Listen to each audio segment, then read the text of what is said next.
पिला माने तुमको वर्तमान केते गुडे प्रश्न पचारि देखिबा कहार केते बौद्धिक ज्ञान अछि से विषय में आज आगे परीक्षण करी। अच्छा कहिलो पिला माने केते एमिति तुम घरे केउ देवता को तुम पूजा करछो बाबा किउडा तो तमे को लक्ष्मी अभिरा सत्य ठीक है बस तमे कहलो मां जगन्नाथ लक्ष्मी शिव हनुमान ताले जगन्नाथ लक्ष्मी राम अच्छा ठीक है जामे गुटे माने के राम अच्छा केते भातृभक्त अच्छा की कहलो सत्य राम राम भातृभक्त राम भी हतो लक्ष्मण भी हतो ठीक है। अच्छा एनो राम लक्ष्मण भरत शत्रुघ्न एई मानकु केउ ग्रंथ आमे पाई परिबा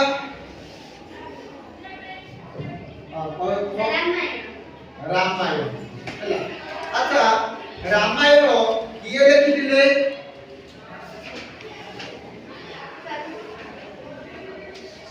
को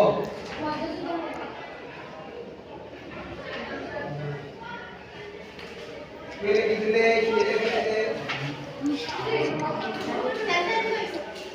कहलो आउ के वाल्मीकि किए लिखिथिले रामायण वाल्मीकि ठीक अछि बोलो धन्यवाद। तेबे आज हमें से रामायण टॉपिक विषय रे पढिबा हला को विषय पढिबा रामायण टॉपिक विषय रे पढिबा। भारत रे अयोध्या नगरी रे नामक एक राज्य हला भारत रो अयोध्या नगर नाम रे गोटे कोन थिला द्वापर थिला एरो सेटारे प्राचीन काल रे दशरथ नामक जने कोन थिले राजा बुझियला अयोध्या नगर रो जने राज्य थिला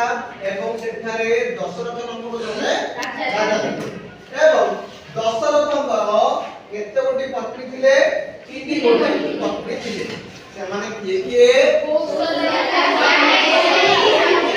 गुड मां कहलो के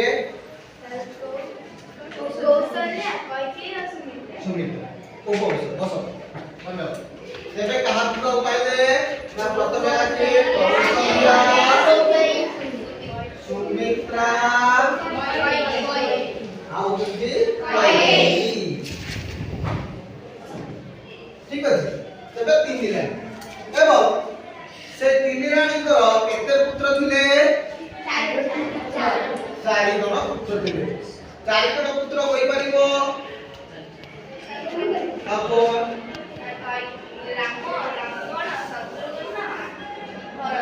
भरत तेबे आमे कहा पुत्र पाइले ना राम को पाइले भरत को पाइले लक्ष्मण को पाइले शत्रुघ्न को सभी को पाइले एबे ताको मते गोटे भौणी थिले का कर दशरथ ना आसी रामकर जने भौणी थिले बा दशरथ को कन्या थिले ताका ना कि जानजो कि तो नाम जे शांता ठीक अछि शांता ठीक अछि। एबे टॉपिक कहूची कोन ना ताना में जानिले कोन ना एही जो विषयटी चारि पुंख बा ए जो भातृत्व पई देई एहा बतुनी हैला। एबे कहउछथि कोन ना जते बेले राति पाइले अयोध्या रे राम कोन हेबे राजा किंतु जते बेले सबको साधु सचेतन नै ठीक ता पूर्व दिन रे कोन जणा पडिला ना कैकेयी पूर्व थिबा बर कोन करथिले मागी देइछन काहाकू आगर दुईटी बर मागी देले कोन कोन ना गोटिए प्रथम बर होउची रामचंद्र 14 वर्ष वन को जिबे आउ सिंहासन रे राजा हे। तबे जते बेले जाइछन किए ना रामचंद्र ते एकटा खबर पाइले सेते बेले निज प्रकृष्ट को जाइछंती कोठी गले निज प्रकृष्ट को गलारो सीता बसी थांती सीता से कोन बोलथंती अरे कोन हिची तुमर शरीर कहीं आज मलिन देखा मुह मलिन देखा समस्ते आनंद मुखर थिला बेले तुमे कोन भाई एते दुख रे पड़ी जाई जे कथा सीता कहउछन एमती कर दुख को से कोन करछंती आ अटकाई पारि न एमती से कोन करछंती ना जाई की पहिले कोन एबे देखो पिता मते 14 वर्ष भाई वनवास पठाइछन केनु तमे एबे भी भरत को कोन करिबने ताको ऊपर अभिमान करिबो नाही कि ताको ऊपर रागिबो नाही एमिति कहि रामचंद्र कोन करते सीता को बुझाई देले एवं सीता को सीता से कहले जदि एभली कथा तेबे मु मते राज उपासरे भी राज पुरबा ए अयोध्या राज्य रे मु राणी ही एमिति रहि पारिबि नाही मोर प्रथम दायित्व आपनकर सेवा करिबा तेबे सेठी बहु बाधा विघ्न परे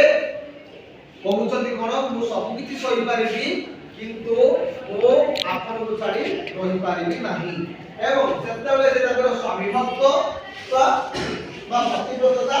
एगुण दर्शाइछंती और लक्ष्मण मध्य सेमिति कहछन जे मु भी मध्य आपन को छाडी रहि पारिबिनी भाई को छाडी ना को रामचंद्र छाडी चलो एठी मध्य रामचंद्र बहुत बारण करछंती देखो जदि तमे मन को गमन करिवो तेबे सेठी रहिबा पई किछि नाही खाइबा पई किछि नाही कि वस्त्र परिधान करिया पई किछि नाही रहिबा पई सुइबा पई मध्य सेमिति राजवासरे सेमिति हम सोचे सेमिति भी मिलिबो नाही कोन ना सेठी पत्थर ऊपर सुइबा पई पडिबो कर्म को आदरिबा पई पडिबो कटक पत्र उडारो आ मध्य हम कहउछंती ना से जगह आउरी मध्य कहउछंती जदी खाइबा जदी न मिले तबे सेठी कोन करंती ताकि बेले बेले उपवास करिबा पड़े आउ कोन कहउछंती आउ कहउछंती सेठारे भी मुंड कुंडीवा पई किछि नଥାଏ सेतरे कहला कोन हेइ थाए ता मुंड मध्य गट्टा होई जाय थाए ठीक अछि एक कथा जो किछि प्रश्न पचारि तबे एटारे किए बारण करूछंती वनवास को जीवा पाई राम राम काहा बारण करूछंती वनवास को जीवा पाई सीता को धन्यवाद बस एबे कहबो वन रे कोन असुविधा हुए बोली राम कहउछंती सर बणारे पाथर ऊपर सोएक पड़े पाथर ऊपर चाले पड़े एवं बणारे कांटा लटता विदा थाते से कांटा भी फुटी जाए तो सेति पई राम सीता को बारण करते जे बाण हां भलो मुंड उठे भी भावना मतलब मुंड उठे भी दिसो न थे जापर लुटी घंटा देते हां धन्यवाद बस बस धन्यवाद अच्छा ठीक अछि एबे केते गुडिए तमर रही कोन आ किछि वर्ड मीनिंग कहूची बा कठिन शब्द हैला गुटे लेखा अछि ना दुर्मति दुर्मति এই দুর্মতির অর্থ কোন দুষ্ট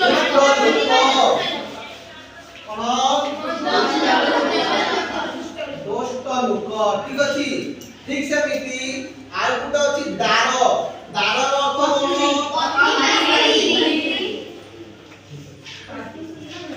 আচ্ছা পিলাମାନେ ମୁଁ ଏବେ କିଛି ତମକୁ ପ୍ରଶ୍ନ ପଚାରିବି ଏବେ ତୁମେ ତାର ଉତ୍ତର ଦେବ ହେଲା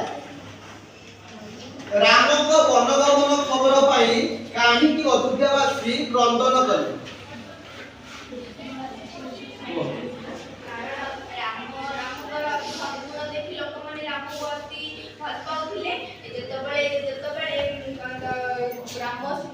दशरथ आदेश देले कि राम 14 वर्ष शुणी अयोध्यावासी लोक माने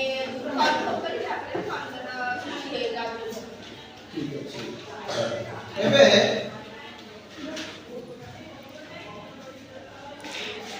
रामचंद्र वन को जीवा पाई वन को न जीवा पाई केउ मान को बारण करथि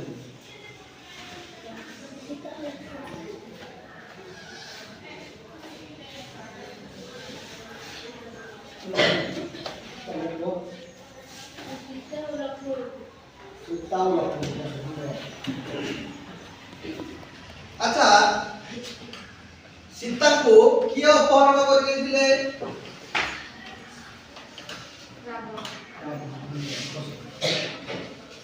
अच्छा दशरथ ପତ୍ନୀ ଥିଲେ?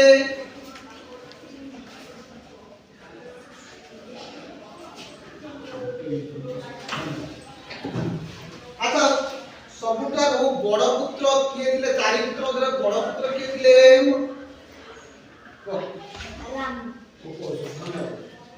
ଆଚ୍ଛା ରାମ କେଉଁ ରାଜ୍ୟର ରାଜକୁମାର ଥିଲେ? ହଉ ଠିକ ଅଛି ପିଲାମାନେ, ତମକୁ ମୁଁ ଆଜି ଟିକେ ଟାସ୍କ ଦଉଛି ହେଲା। ଟାସ୍କ ହଉଛି କଣ? ଦେଖ ସମସ୍ତେ